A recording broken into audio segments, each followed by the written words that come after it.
by myself and my colleagues, etc. And then I started getting chili pepper in crushed form. It's pepper spray, laced with vitriol and venom. So that's what happens if you stop writing papers with PBR. So okay, anyway, all right. So since I may not get such an opportunity in front of such a distinguished audience in my life again, let me just thank two other people who have played a very monumental role in my personal life. And one is this young person by name H.R. Krishnamurthy. So, so I must say that TBR is turning 70, and this year Krish is turning 60. So after we are done with my talk, which I will try to keep for less than half an hour, we should just give him a standing ovation because he has just held together this conference and lots of other things in the department which we know. Okay. So thank you, Krish, for nurturing a fledgling like me. I'm very grateful to you. Okay. The other person who has had a great influence on my life is Jason Ho, and he's the one who really actually introduced me to the beauty of cold atoms and what cold atoms can do. So I'm really grateful to Jason. Okay, now let me move on to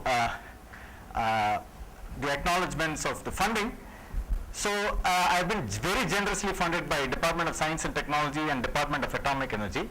Although I don't have direct proof of this, but I'm sure TBR has something to do with this. Okay. All right. And let me now acknowledge the people who actually did the work that I'm going to be presenting. And that is Jayant Vyasanakare, and he's just a wonderful young graduate student here. He's right in the audience. And he looks more handsome if you look at him directly.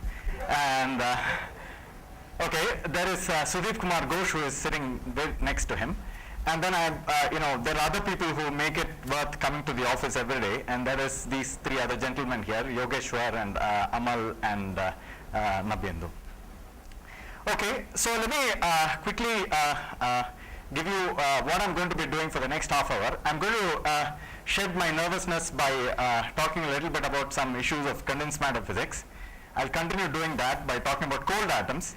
And then I'll become really nervous and talk about what I have been doing on synthetic gauge fields with Jayant and company.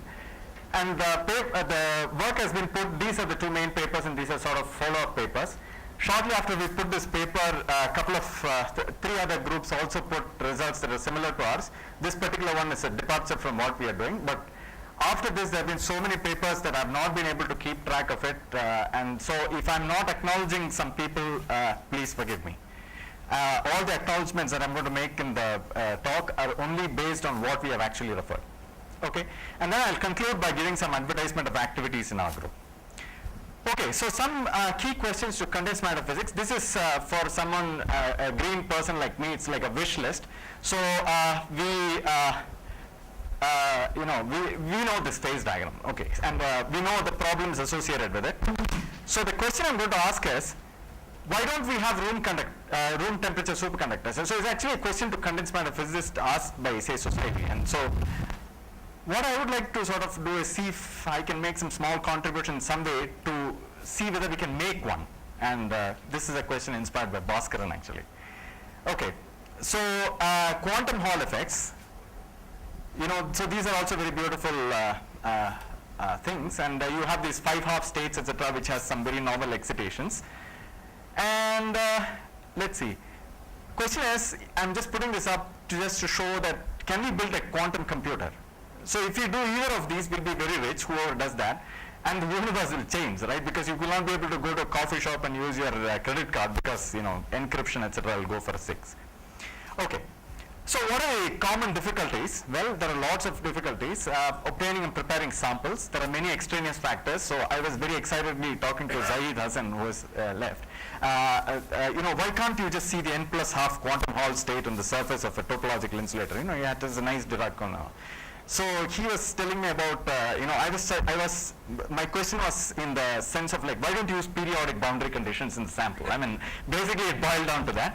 So there are very serious difficulties associated with having other surfaces and so on. So there are very difficult experimental issues. There are theoretical difficulties. Sometimes there is no consensus on a Hamiltonian, whether it is 1 band or 3 band. Even when there is consensus of on the Hamiltonian, it's not clear that what we are doing is correct. There are difficulties. Do we need slave particles or don't need slave particles? There are all kinds of issues.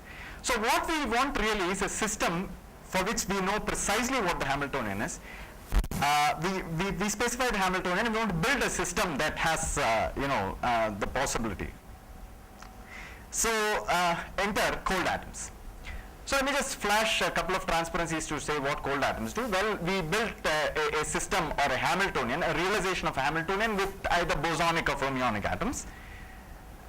We trap and cool them, and then we decide whether we want to do a continuum problem or lattice problem. If you want to do a lattice problem, we apply some lattice potential of some sort, and then we control interactions between the particles, generate the state we want, and we do measurement, and it all looks nice.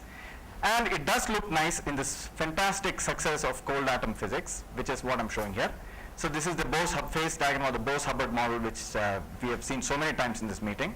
And I don't know if this picture has been showed in this conference, but this is just an absolutely remarkable step forward in experimental science. It's that you see the Mott lobes that were predicted by theory have been just completely observed, spatially resolved and observed so beautifully here.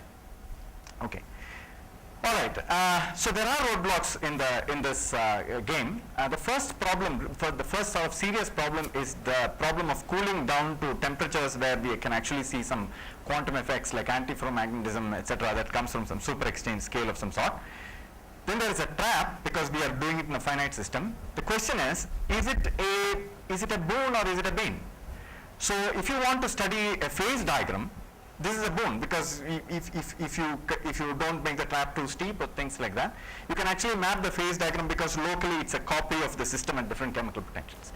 Bane, well, if you want to study spectral functions, for example, it's not clear that the trap is helping. Actually, it can actually be harming. It's not clear. Okay.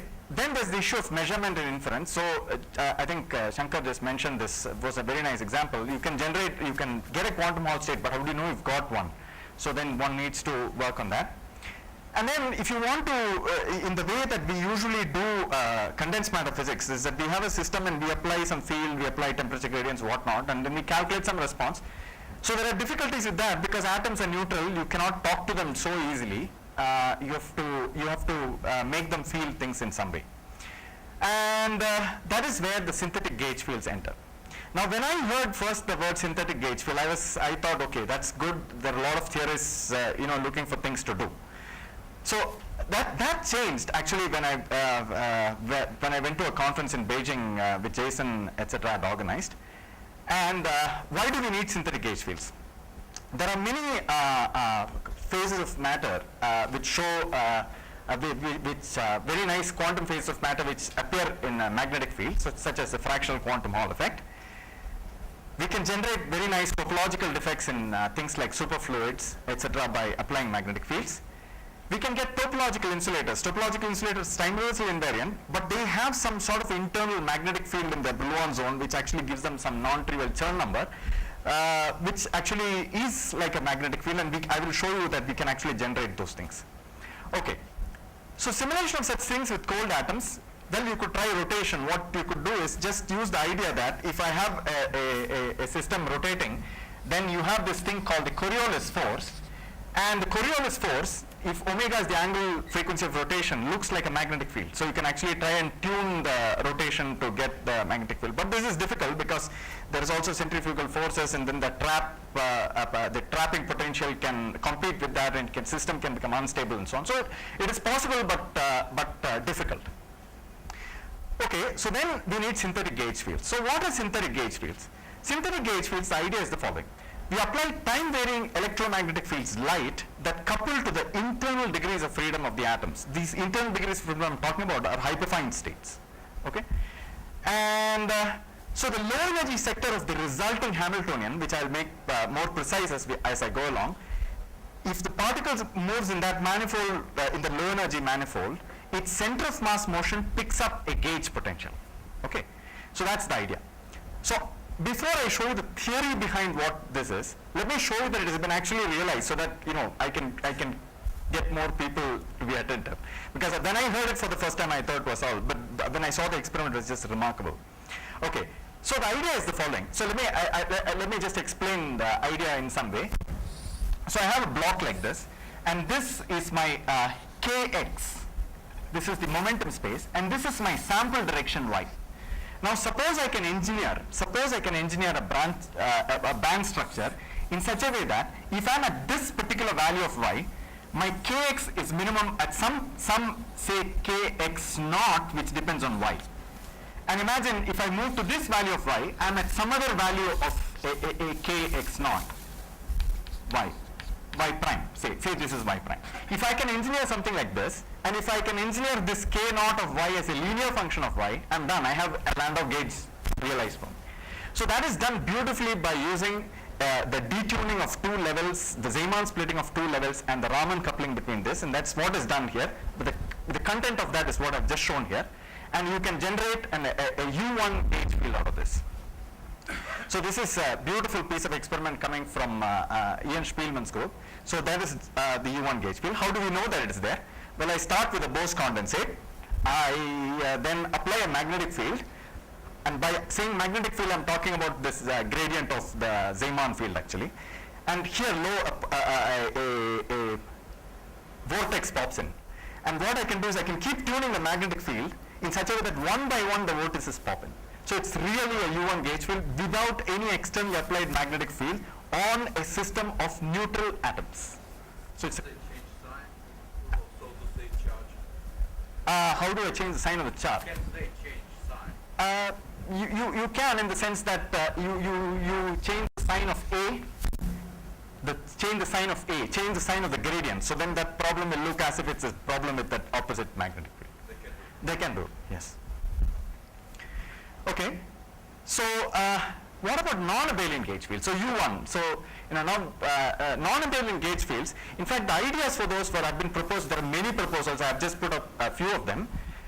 And the question is, what interesting physics can you get? Well, if you just go back to textbooks, if I have a non-abelian gauge field, I know that there is some kind of magnetic field or field tensor associated with this, something like this. Okay, but the point I'm trying to make is that even a uniform non-abelian gauge field, where this term is 0, actually has interesting physics. And this was predicted by Jason and his postdoc. And that is the kind of system you will get. You will get a density wave. And this has also been looked at by Hui Zai's group, and they also showed that there is a density wave Bose condensate that you will get. And you may think that, okay, that's all theory, but that's the experiment. So it has also been realized, a non-abelian gauge field, and some of these density patterns that were predicted have been realized. So how do you explain, like you explained U, and how does this come about? Oh, that's what I'm going to be doing. Okay, so in a sense, the first round of the boson story is done.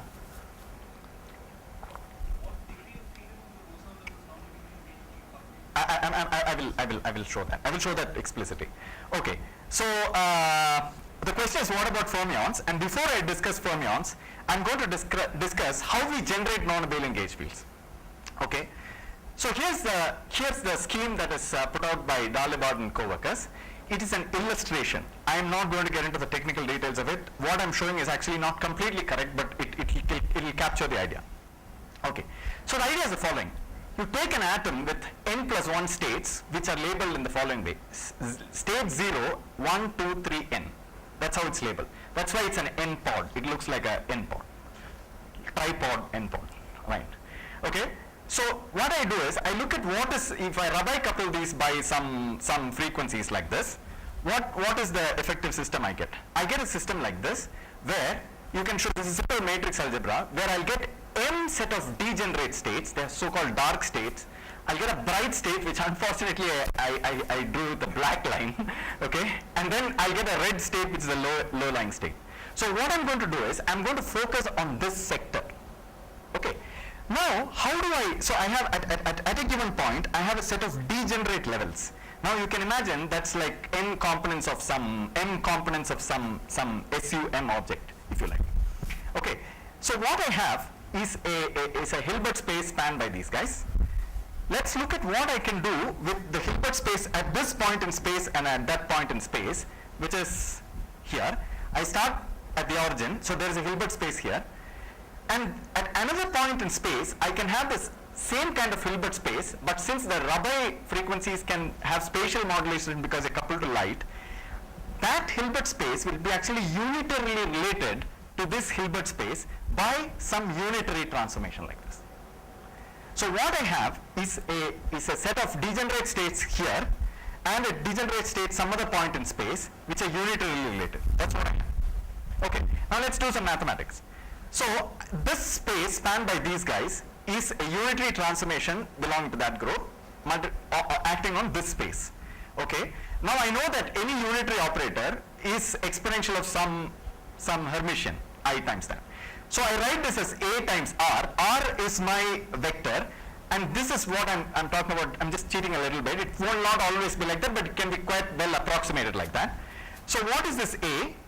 For each spatial direction AI, it is the elements of some algebra that generates this group.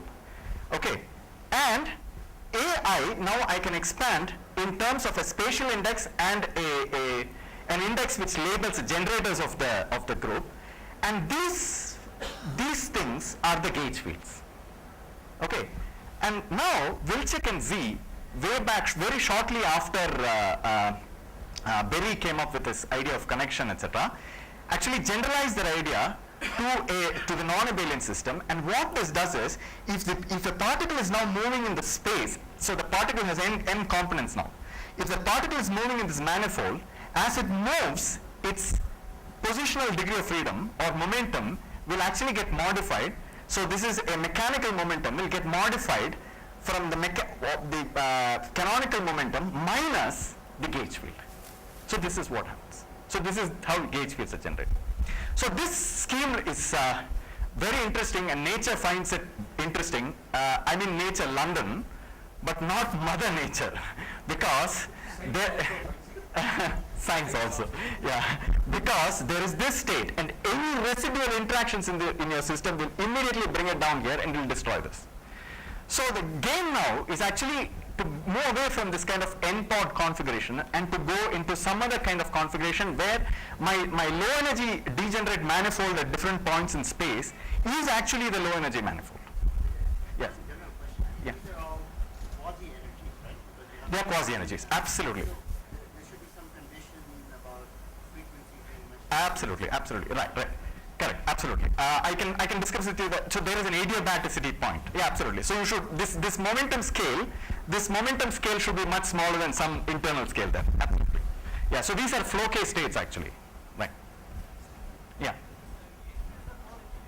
Yes. I'm sorry, I cannot hear you.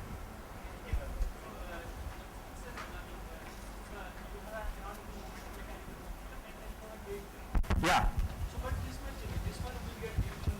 No. This I is an identity matrix in that space, and A is a matrix also. It's also m by n matrices. It's as of now it's static. As of now it's a static object. Yeah. So technically, I would expect some non-commutating matrix term as well there, because it's a non-abelian. That's what. So there's no dynamics yet. I mean that's exactly the point. Okay, I got it. These are static fields that you're putting. All right. So there have been many proposals. Actually, we saw. Actually, Jaydeep actually flashed a very quick transparency on his proposal. So I thought I will not go through that. Okay. So there have been many recent proposals for this. One of them is really beautiful, and the idea is actually take 4 states and couple them as you would do a tight binding chain. And the trick there is you will get a dispersion relation something like this, right? And what you will do is these 2 points will turn out to be the points, the 2 states that correspond to the two-fold degenerate manifold. So it's very neat actually, this idea. Okay. The other idea, which I have not fully understood, is to use some pulsed light schemes, and this is from China, and this is from Spielman's group. So I have not understood this idea, but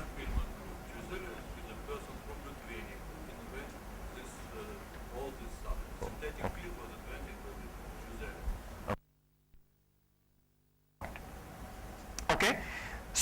So what I'm interested in is, since now there is a lot of almost real possibility of the fermion systems being realized in non-abelian gauge fields, what happens in non-abelian gauge fields for fermions? Okay, so what I'm going to do now is just go through some very quickly ideas of BCS-BC crossover, which actually Mohit has covered quite extensively in his set of lectures here. I have to go through this because I have to use some of the transparencies that that are there. Okay. All right. So, so the idea is the following. I have a gas of fermions with some density. I have some attractive interaction. What happens to this system of fermions if the attractive interactions become stronger and stronger? This is the question. Okay. So for weak attraction, we know we get a BCS state, and it's a con attraction, whatever that means. Okay. So I get very tightly bound pairs. I get bosonic molecules. The fermionness of these two participants is sort of gone, and I get these very tightly bound bosonic molecules. The bond length of these is much smaller than the interparticle spacing, and these molecules can Bose-condense, and that's the BEC. Okay, and the condensation temperature of this is just related to the density. It's the scale given by the density. Okay, all right. So how do we sort of model this in a cold atom system? Well, I'm just going to discuss what is called as wide Feshbach resonance. You can imagine that there is a potential that of interaction between atoms. That R here is some relative coordinate between atoms, and you can sort of imagine that this potential is described in its low energy physics by some scattering length. And if I have a negative scattering length, as we all know in 3 dimensions, there is no bound state, there is no two-body bound state. Now at some critical depth of this potential, which is described by an infinite scattering length or resonance, I get this quasi-bound state, and as I further increase the attraction, the scattering length becomes positive, and I actually get a bound state for the two-body problem. Okay, so I want to now go to many-body physics. So what do? I just write down something like this, and I model this kind of a potential by a delta function potential, which has a strength V. Now what you will find is if you try to do this theory, you will find that this theory has ultraviolet problems, so you need to introduce a cutoff. And then you will find that this parameter V is not a physical parameter, it depends on this lambda. So you need to do some trading between these. So the usual way of doing the trading is you set this thing to, which is some scattering amplitude equal to this, which is the scattering length. So I have a well-defined theory now. Okay. So how do I understand this theory, or how do I understand the physics of BC crossover within this picture? So I think a very nice way that to understand this is the two-body problem is to do RG on that. And what you will do is when you do the RG, you will see V flows like this, and there are 2 fixed points. One fixed point corresponds to this V being 0. That's the vacuum fixed point. There is no interaction between particles. And then there is the another fixed point, which is the resonant fixed point, which corresponds to some critical value of attraction. So if the attraction is smaller than this critical value, which means I'm somewhere here, I will float to a point where as if there is nothing, it's like a free, these particles are like free. If on the other hand, if the attraction is larger than that, it will flow this way and it will become this tightly bound molecule. So that's the picture. So here I am sort of shackled to this 2 particles. So if I want to break the shackle and go into a finite chemical potential, what happens? So that's the BCS-BC crossover setting. So this has been done by various people, and actually there's a very nice review article that I have used over and over again in this business by Mohit. I think there is a more recent article in Nature Physics which I have not seen, so I have not actually put that here. Okay, so what happens if I now tune the scattering length? So I have some finite density of particles. If I am on the BCS side, which means I have a small negative scattering length, I am right here, and then my chemical potential is same as the Fermi energy. As I increase the attraction, which means I am making the scattering length larger and negative, I will reach the resonance and then keep going backwards.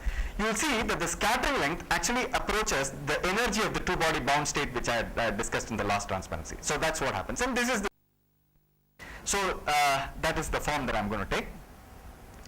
And so this, if I want to describe all possible configurations of this gauge field, I just describe it by a vector which corresponds to these lambda I. So it is described by a space like this. So this is what I call as the gauge configuration space. So I have lambda x, lambda y, lambda z. I have that. And now I see what is my Hamiltonian if I put it, if I take this form of the gauge field and substitute in my Hamiltonian, and I get something like this. So this is actually quite familiar to us. It is a generalized Rashba spin orbit coupling. So the kind of constant gauge fields that people promise to produce in the laboratory are actually a generalized Rashba spin orbit coupling. Okay? Now what do? I turn on some interactions, and the interaction is present only in the single channel. We are starting off with that statement. That can be improved later. And so I have some Hamiltonian. I'm simply rewriting the usual way of writing it in this way. It's the same as what we usually have. Okay? And now my question is the following. I give you a vector in this space. What happens to BCS-BC crossover in a Rashba gauge field described by a vector like this? So, if this is the graph that Mohit has calculated, what happens if I put an axis here, and what is the story here? That's the question. Okay, this is our problem. Okay, so the key to understanding this, as in many cold atoms problems, is the two-body problem. So I will discuss the two-body problem quite in some detail. Okay, so let's start by discussing the one-body problem. So what happens if I diagonalize that Hamiltonian, the one-body Hamiltonian? Well, we'll know what is going to happen. We are going to get states whose spin is related to the momentum, and if k is the momentum state, there is a spin quantization axis alpha, this k lambda, which is determined by the vector, by the gauge vector lambda. So if I choose some standard states, you will see that I will have plus helicity and minus helicity, and the plus helicity state is roughly when the spin points in the same direction as the momentum, and minus helicity state is when the spin points in the opposite direction as the momentum. Yes. Everything, the uniform assumption is made. I will not relax that now. Yeah. Okay. So if I look at the plus helicity sheet, if I look at the plus helicity dispersion sheet, okay, what am I doing here? Okay, if I look at the plus helicity dispersion sheet, it is this. It has an energy minimum at a finite momentum, which is actually related to the magnitude of the gauge field, which is lambda. Okay, that's the plus helicity gauge sheet, and the minus helicity gauge sheet is this other thing. Okay, all right. So I want to solve the two-body problem. So I need to now the incoming particles can have plus minus various helicities. It's simple stuff. So we just go ahead and do this. And for after some algebra, you can actually see that this reduces to this very simple equation, which looks exactly like what you would have as if you do not have the gauge field, except that there is a sum over helicities and there is this factor of 2. Okay, that's what happens. So I solve this problem, and before I solve the problem, I want to introduce some very special kinds of gauge fields which are also experimentally relevant, and those are the following. So prolate gauge fields. Prolate gauge fields means that it has a structure like this, where lambda z along, the lambda along z is the most prominent one, and the others are very small. That's what prolate is. And that is, if I'm on the north pole of here, that is what I call as extreme prolate. Okay, then the next one is the spherical gauge field, which sits right here, where lambda, all the three lambdas are equal. As you can see, I'm coming towards the equator. And oblate gauge fields, that is when I sit right here, and where lambda x equal to lambda y, but lambda z is non-zero. Okay, so this is what we have. Okay, so now let me show you the solution for a system when I have this prolate gauge field. So if I ask what is the critical scattering length to obtain a bound state in that, when I solve the two-body problem, I find that it's the same as what I had in the usual vacuum without any gauge potential. So if I'm here, same thing, no bound state for negative scattering length, a positive there is a bound state for positive scattering length, and the binding energy is the usual one. But there's something interesting that comes up. My bound state wave function is not a singlet. Of course, we don't expect it to be a singlet because spin is not a good quantum number. But there's something very beautiful. If you look at the piece that corresponds to the triplet, and people who have seen helium-3, and I have seen just the chapter of helium-3 in Leggett's book, you see that that has the symmetry of the BW state of helium-3. So we actually get a biaxial spin nematic. Okay, all right. What happens if I now move to the extreme oblate gauge field? So now I'm going to the equator. Here, a fantastic thing happens. Any attraction produces a bound state for you. Any attraction produces a bound state. And here is the result. If I am small negative scattering length, small compared to lambda, I see that it is exponentially small, the binding energy. if I'm coming on the B's, if I'm at resonance, the binding energy is now only going to be determined by lambda because AS has gone out, and that's that. And then if I come on the deep positive scattering length, then it looks like the old problem. So that's exactly what I have here. Okay. Now, if you look at the the wave function of the bound state, you see something even more interesting. You see, if you look at the triplet piece, it is the ABM state of helium-3. Okay, so I get a uniaxial spin nematic out of this. Okay, so what happens for the spherical case? Again, you have bound state for any scattering length. Any attractive interaction will give you a bound state in this gauge field. And the binding energy for small negative scattering lengths is actually pretty significant. It's quadratic in AS. Okay, so that's the picture, and it has, of course, a rotational invariant bound state. And what I'm showing you here is that the usual bound state for a boson will just be exponentially decaying. Here, you will actually have some oscillations associated with this lambda scale. That's why that equation is put. Yeah. Something very stupid is confusing. What's preventing you from rotating the gauge field to always point in the z direction? Because it's because it is because it is like lambda x sigma, it's lambda x sigma x px, and so I cannot just do that rotation. That's not gauge related, if you like. Okay. Plus lambda y sigma y py plus lambda z sigma z ez. So if I put these to 0 and turn it around, it's not the same problem because it will have completely different structure. I can discuss with you in detail later. You show density of states. I'm coming, just coming. Yeah. So what is the physics of this? Okay, before that I want to show some more phenomenology, if you like.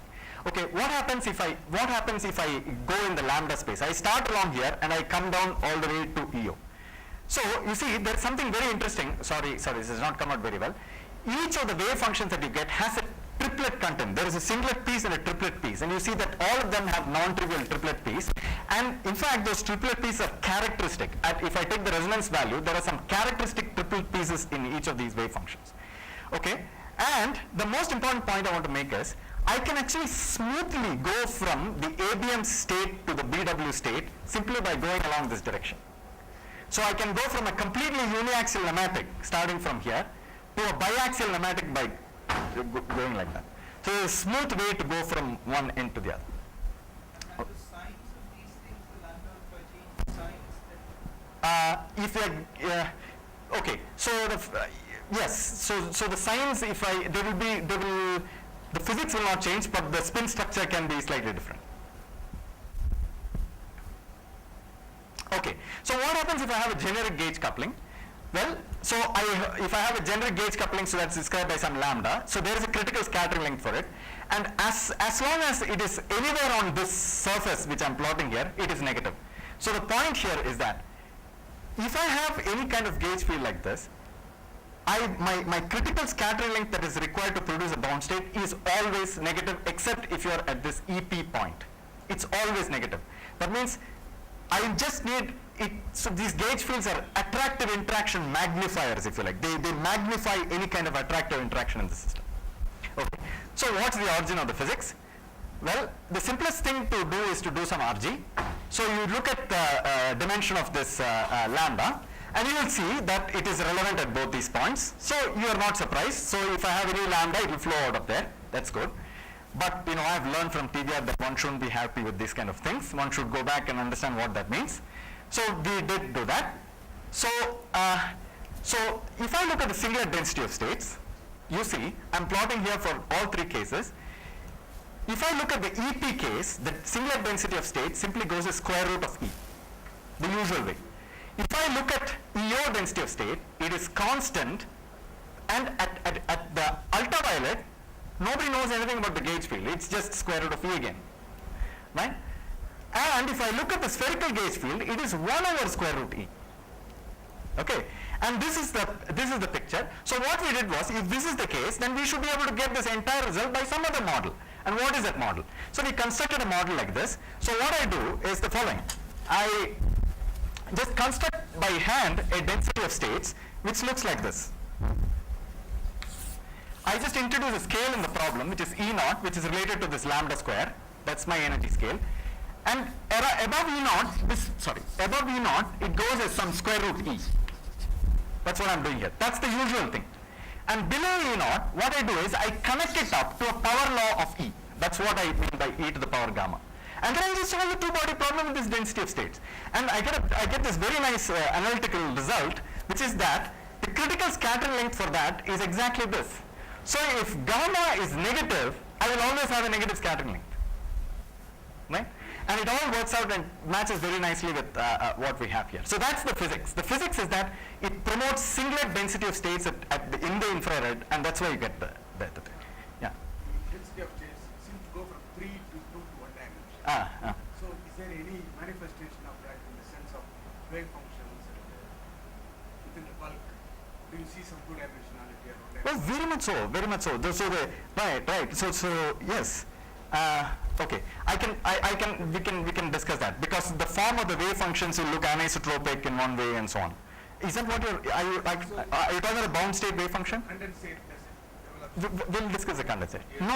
Condensate is in 3 dimensions. This is uniform. But he is asking whether the density of state, which is corresponding 3 2-dimension and 1 dimension, does correspond to what you have in a system. This is actually the 3 dimension. This is the exact result from the Rashba calculation.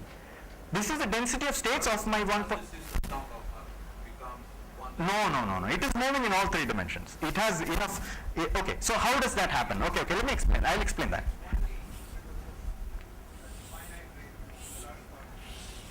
So all these states at low energy are degenerate. Now suddenly I have lots of particles with the lowest energy. Right. That's basically what it is. It's a geometric thing. Right. It's a geometric thing, and you can actually just put a tube here and just calculate and show in 2 minutes you can actually show that it has to be a constant. It's 2 pi by lambda. But the obvious next question is, will the fluctuations also look one-dimensional and two-dimensional? For the fluctuation in the fluctuation propagator, you mean? At Yes. the end of the day, Yeah.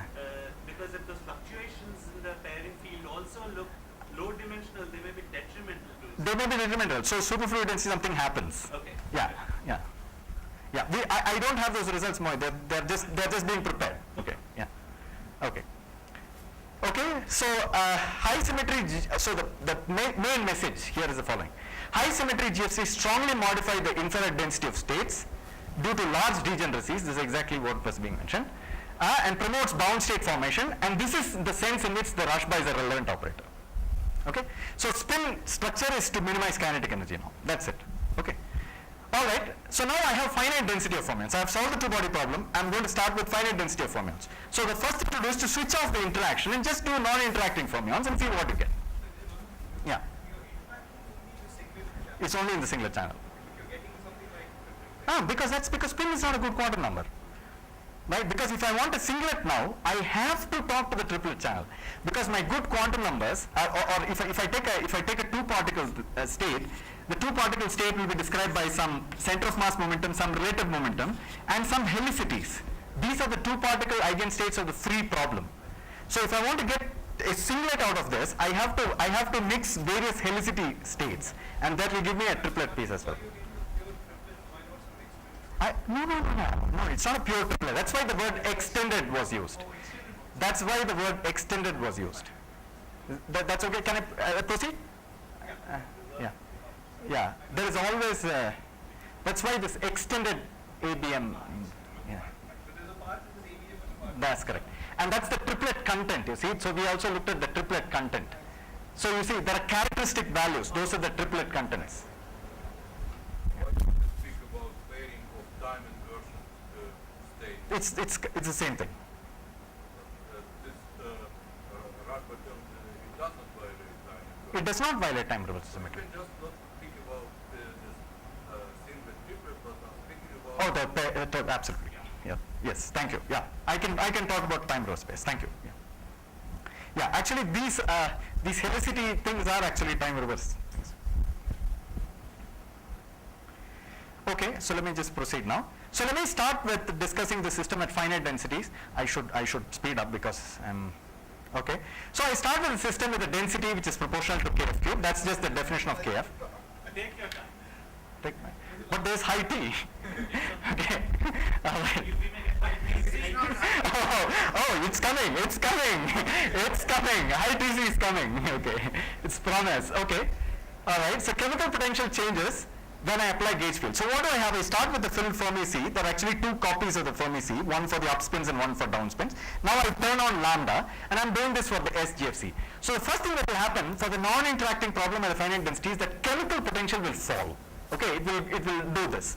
And if I go to lambda very large, chemical potential will go like this, as a power law in inverse lambda. Okay. All right, so this sounds a little mathematical and what is going on here? What is the change going on here? Actually, there is a change in the topology of the non-interacting Fermi surface when I increase lambda. Okay, and that is shown in these rough pictures. Okay, so this is lambda equal to 0. There are two copies of the Fermi surface here. Unfortunately, it's not clear here. There is a red copy and a blue copy, which is one on top of each other because they're the same spins and nothing has happened to the spins.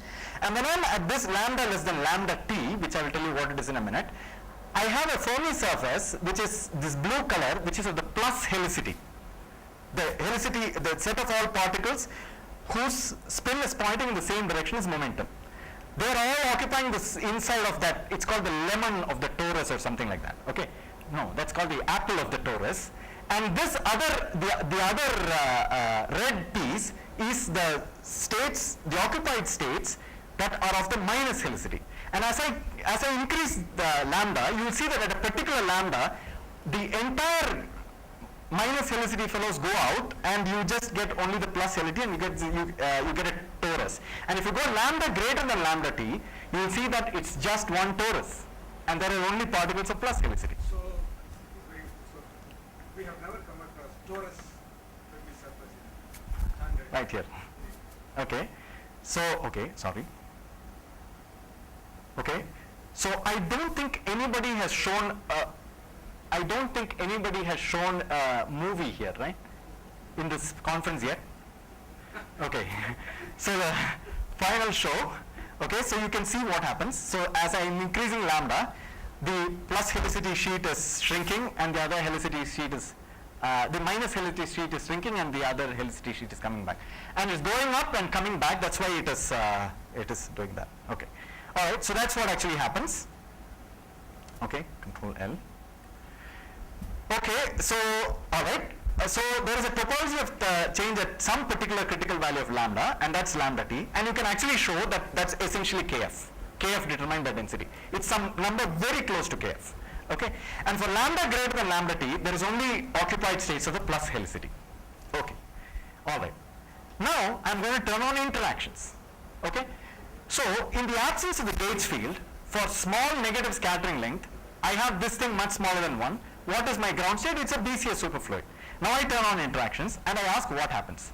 Okay, this is the question. I'm fixing AS and I'm going to increase the gauge coupling. So these are the results. Let's discuss them one by one.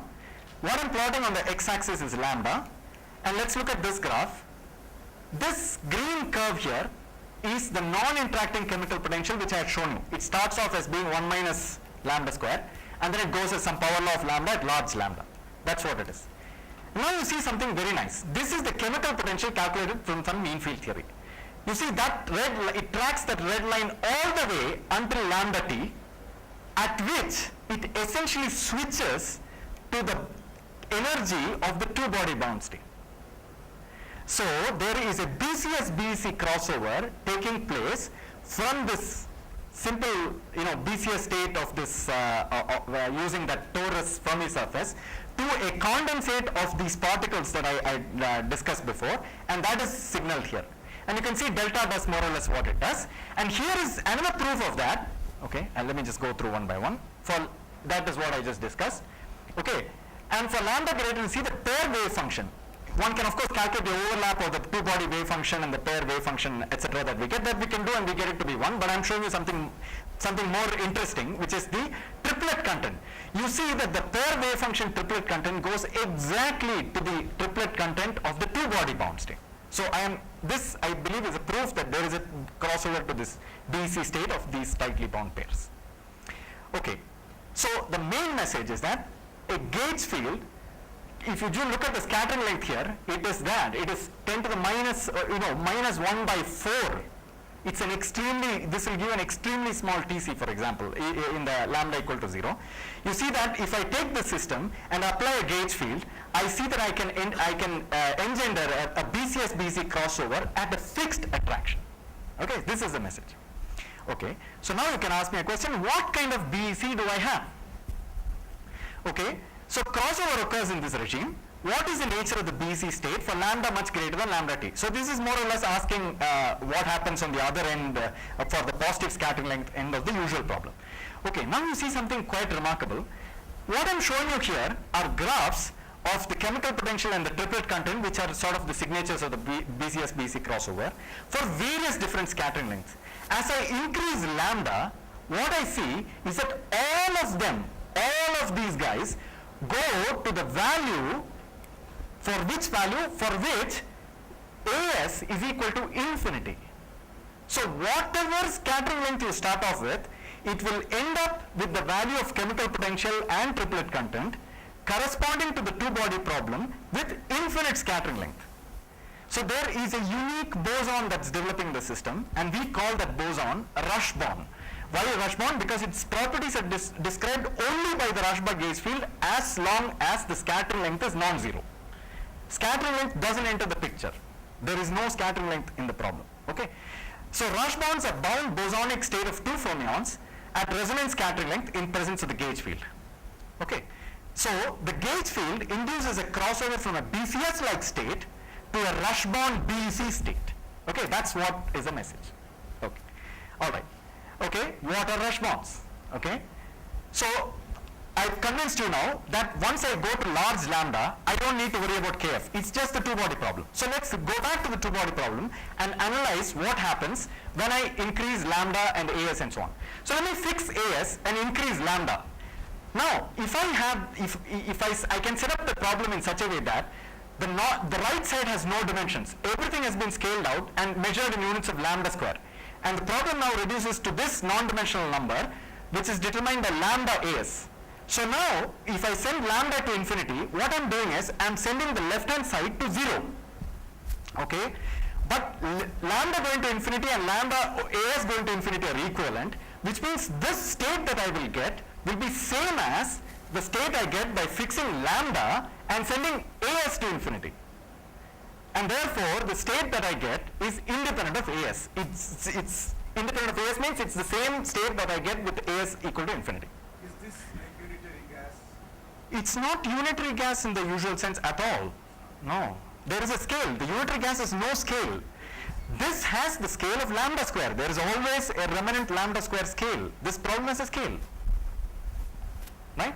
Okay. So now, what happens? The binding energy and spin structure become independent of AS and dependent only on the Rushbach gauge field. Okay. So what is the RG picture of it? Now I am in a position to complete the RG picture for the two-body problem. So what actually happens? There are relevant directions here. So wherever you start, you just flow all the way and you will come to this line.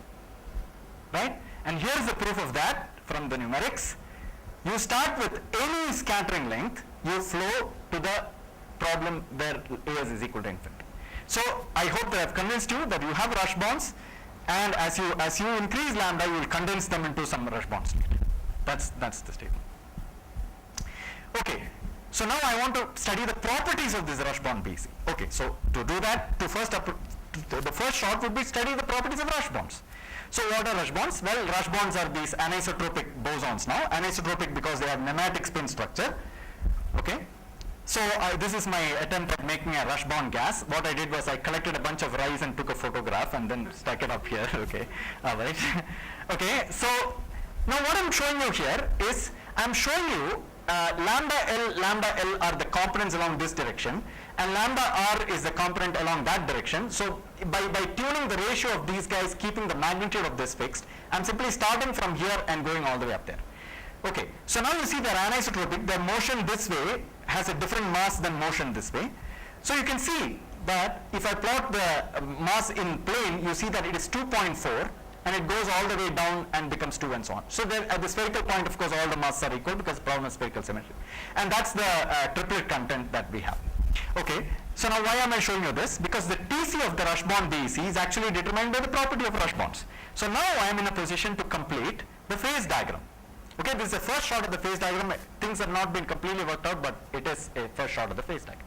So the question is, we started with this picture, the usual picture of BC as BC. I asked what is going to happen if I increase lambda, and that is what is going to happen. I start with an exponentially small transition temperature. It goes all the way up to that determined by the rush bonds, which is order TF. So I've got high TC for you. Starting from a very weak attraction, if you increase this gauge coupling, you can go to transition temperatures of order TF. Okay, and this is, so Mohit, to answer your question, this is a fairly stable superfluid. Right. It has got fairly high superfluid density. Okay. Okay, so this is proof of that. Lambda KF. This is not the fluctuation calculation. This is mean field theory.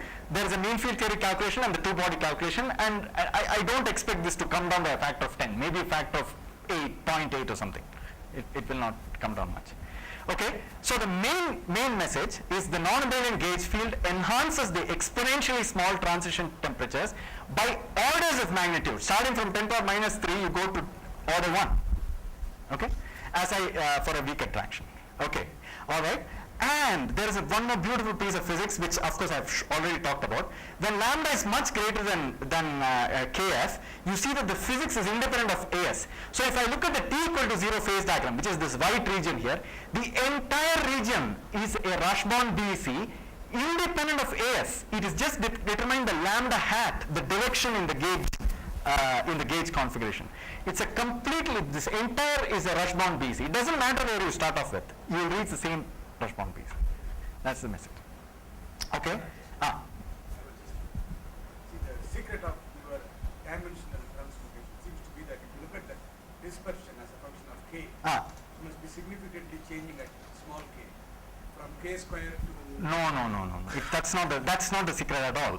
No, that's not the secret at all. Okay. Can you please ask that question after I finish? Okay. Yeah, because I will explain it. It's not an infrared issue.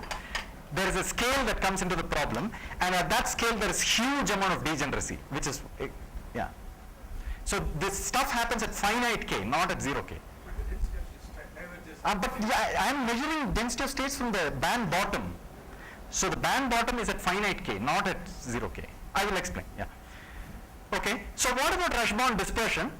So magic happens here actually. So this was one of the beautiful discoveries of Jayant actually.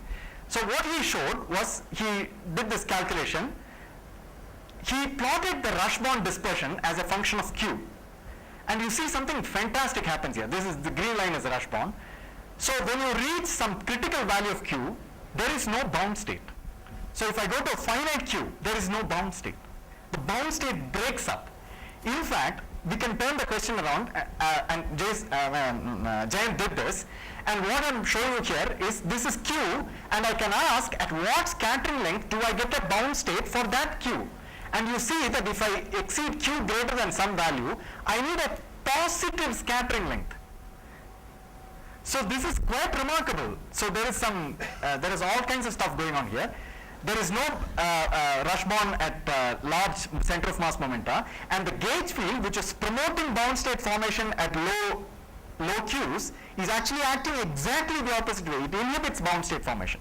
Okay, so actually sometime in April, I believe, I don't remember, actually Mohit gave a very nice overview of the pseudo gap physics in cuprates and cold atoms, and then it struck that this suggests that the normal state in this energy window, right, lambda, kf and t, if all of them are equal, you will have a system where you have these rush bond pairs at low Q, broken pairs, you have thermally excited pairs, so it should be a fantastic soup of all kinds of things. So in a sense, it's like TVR's picture is two fluid model. You can have these rush bonds and some fermions broken up, and it should show a significant pseudo gap kind of physics, much stronger than what you find near the unitary Fermi gas, over a very large window of parameters. Okay, all right. Okay, all right. So this is what I want to say about BCS-BEC crossover. This is all theory. So what are the signatures that you will see in experiments? So the first signature is, suppose I take a cloud of fermions and I turn on the gauge field. What happens to the cloud? Does the cloud remain, or does it, what happens to the cloud? Okay, so this is what happens to the cloud. The cloud shrinks when I apply a gauge field. Okay, so when I saw this for the first time, I thought our friends had done a wrong calculation and we thought it should expand. Okay, so here's what happens. So the cloud actually shrinks. Okay, let me just press play. That's lambda equal to 0. Okay, so the cloud shrinks. Okay, and then it's expanding again because this thing has this periodicity, which I'm not found out how. The shrinking is because of formation of bound states? No, it's non-interacting problem. It's a non-interacting problem. So with interactions, if I start with the BCS state, if I increase lambda, it will also shrink. It will also shrink. But this is for the non-interacting problem. We are just saying that how do you know you have applied a gauge field? Very simple. You just look at a cloud, turn on your knob for magnetic field, whatnot. If the cloud shrinks, then you have successfully applied a gauge field. That's minimum energy state. That's the minimum energy state. Okay. And if you do a more detailed calculation, which was done by Sudeep, you will see that the cloud, this is LDA, if you do a more detailed calculation, you see the cloud has characteristic anisotropies. Right? Yeah. Okay. So there was a topological transition in the Fermi surface Correct. of non-interacting Correct. system. How does that manifest here? So the cloud will initially start shrinking first at a small rate, quote unquote. When you go past the topological transition, which happens at the center of the cloud, after that, the cloud radius versus lambda will look like this.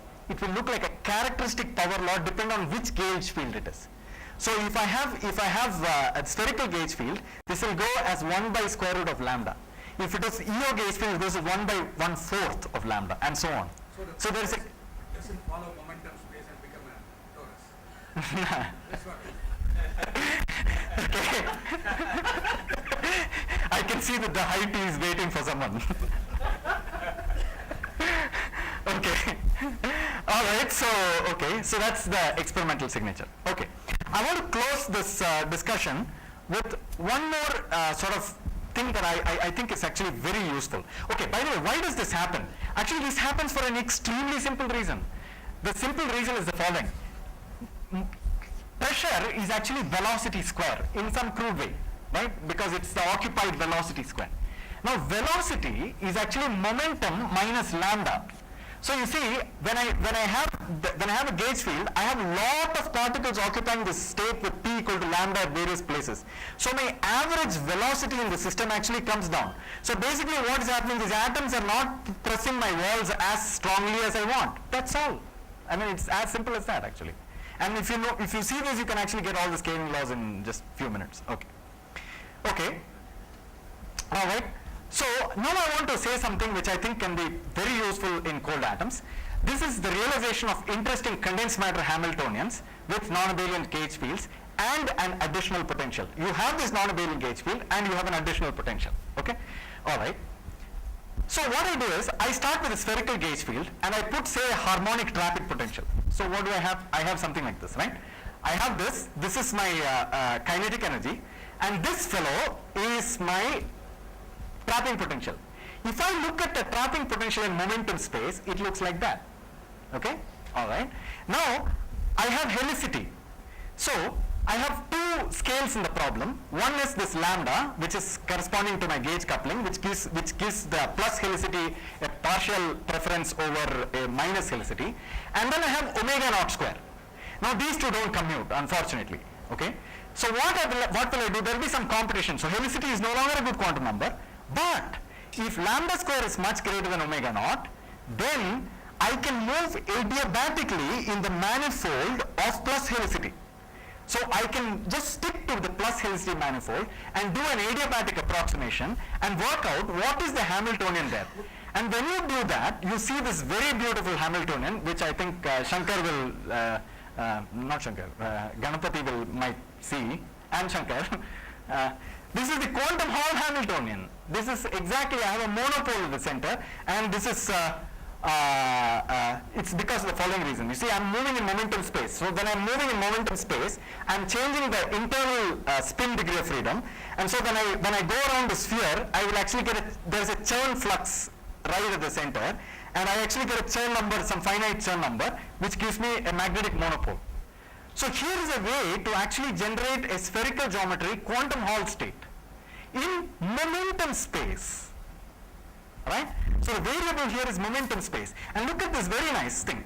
If I make lambda large, this potential, there is a potential piece that comes in addition to the usual connection. It will force the P to be at lambda, which means it is as if in space that there is a sphere of radius lambda on which there is a magnetic field pointing out, and all these particles can go and occupy that, and hopefully if I now turn on interactions, I can get a spherical geometric quantum Hall state. Okay, so that's the idea. Okay, so this is just idea. Okay, I do not know if it's possible, but okay. All right, so it's a realization of a monopole, and this also opens up other possibilities. Why should I put a quadratic potential here? I can put all kinds of other potentials and see what all other things I can get. Okay, so the idea is again use an object, make it move adiabatically, but it has internal degrees of freedom, couple it to some potential of some sort, and as it moves in that potential, this internal degree of freedom will wind around and you will get a connection, so you can get topological things, etc. That's the idea. Okay, and this idea of course works also for bosons because they're all one particle physics. Okay, all right, so let me conclude. What is learned? Well, high symmetric gauge fields promote bound state formation. Any attraction produces a bound state with nematic spin structure. Okay, sorry, I'm going backwards it looks like. Okay, topological transitions to the Fermi surface suggest novel regime of BCS-BEC crossover. Even for a weak attraction, this gauge field introduces a BCS to BEC state. The BEC obtained at large coupling constitutes a condensate of rush bonds, fermionic bound pairs whose properties are determined solely by the gauge field. Okay, the non-abelian gauge field can enhance exponentially small transition temperature to the order of the Fermi temperature. And is this a possible route to high TC? This is a question to you. I'm not suggesting an answer. Okay. Okay. So interesting normal state. I think that this could be a nice opportunity for us to study a lot of pseudo gap physics in this normal state. Okay. Experimental signatures I discussed. Shrinking of clouds. Okay. And there is this non-abelian gauge field in conjunction with another potential can actually produce possible systems which can be used for quantum computing. Okay, all right. So these are the papers. You can look at it. And if you give me one more minute, Subrata, I just want to advertise some very nice work done by Amal Mehdi, who is right here. He's a postdoc. He'll be finishing soon, and he's also looking for faculty positions, etc.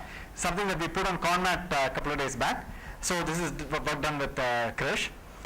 So what we have done is we have studied Mott transition at the edge states of topological insulators, and the main message is that there are two ways in which topological insulators can go Mott insulating. One is called synchronous route, where the entire ribbon just becomes Mott insulating all at one shot, and another route where the edges start to become Mott insulating first and so on. So you'll have a very interesting phase where the edges are Mott insulating, like this stuff is Mott insulating and this is topological insulating.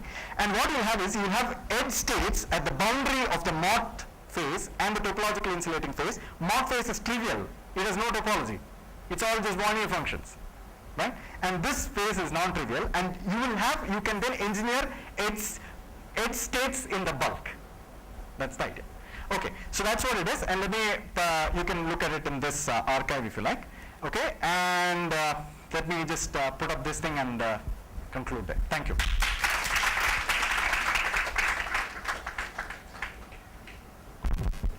So, any more questions? Okay. For the first time the word Rashburn appeared. There was an equation, 1 over lambda AS is equal, etc. It is better self-filter for two particles, or it is many body? It is a two-particle problem, but the many-body equation will actually go to that equation in large lambda limit. No.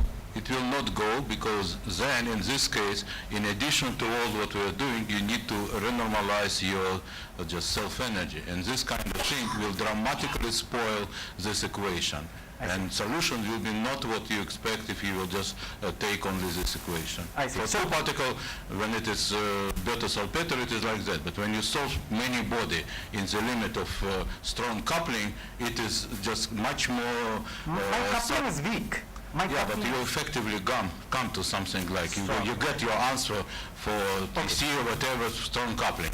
Then in this case, normalization of sigma in self-energy of your should be also taken in I account, see. and it's completely changed the I see. possible Thank you. answer. Thank you. So we are a mean field theory. So those. Not in field, it is still in field, but when you do this kind of thing, not only pairing should be completed, but also how this kind of interaction modifies yours from what you do this pairing. I see. Thank you. We'll look into that. Thank you. Okay. These fields seem to be unconventional in the sense they couple to the moment rather than to the Matter fields. I did not understand the question. Sir. Okay, I will save this again. So these synthetic gauge fields. So what we showed is that they are coupling to the momentum. So then your spin degrees of freedom, spin doesn't remain a good quantum number. Fine. So you have then you get helicity quantum as a quantum number, new quantum number. Yes. So the conventional gauge field is coupled to the matter field. Is fine. Yeah, but these are matter fields, right? So the usual way of doing that will be, something like writing psi times d minus a, right? Psi. This is the usual way of. This is what you're used to. Yeah. That's exactly what I have. So this is what I call as P, and this is what I call as my capital A.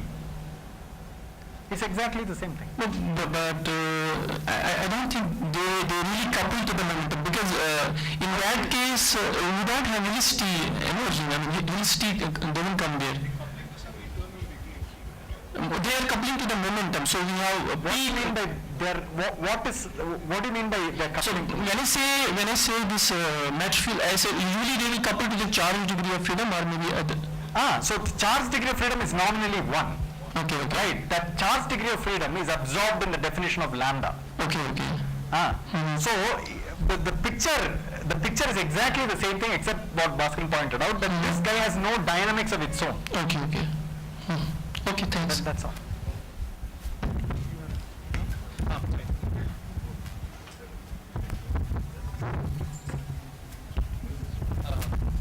It may be possible to get a toroidal Fermi surface.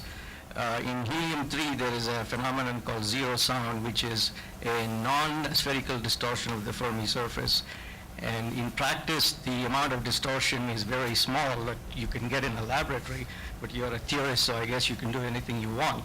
Having said that, typically the distortion in a laboratory experiment would last for about a microsecond, but if you went to absolute zero, then the quasi-particle lifetime is in principle infinity, so therefore you should be able to get a very low frequency or a static distortion of the Fermi surface, which looks like an apple. Thank you for the comment and for the compliment. Sorry. So I have a quick question. Have you given any thought to the topological defects in these helium-3 like states that you get the extended ones? Yeah, actually, Bindu was supposed to look at it. We've been scooped on that. Oh, you've been scooped on that. Okay, then I look at the people that scooped you. It's supposed to have Majorana mode. If you have actually, So your suggestion to high TC, you said that non-abelian gauge fields might help. So now I recognize, in the RVB theory, we have dynamically generated U1 gauge fields or SU2 gauge fields. Dynamically I see. generated. So I wonder, maybe there is some connection to the kind of thing you are pointing out. Right. So very crudely, then on the underdoped side, you have very tightly bound pairs, which is our rush bonds. And if you didn't have all these fluctuations that kill them, you would have actually, if you didn't have U to kill it, then you could have had high TC, no? Because you could have condensed these pairs, right? Take away his U, he'll be very No, but keep the J. Okay. Because the point is your non-abelian field reorganizes single particles. Ah. Now in high TC also, when you have strong correlation, some of the single particle states are very strongly modified, which is what SU2 and all these U1 expresses. Correct. So there must be some beautiful connection. Okay. But I was just thinking some slave particle picture. but there the band structure doesn't, it becomes flatter, so you get a larger density of states because the renormalization of the boson condensate will give. And also you can imagine green fields with SU2 complex. Okay, then I will discuss with you.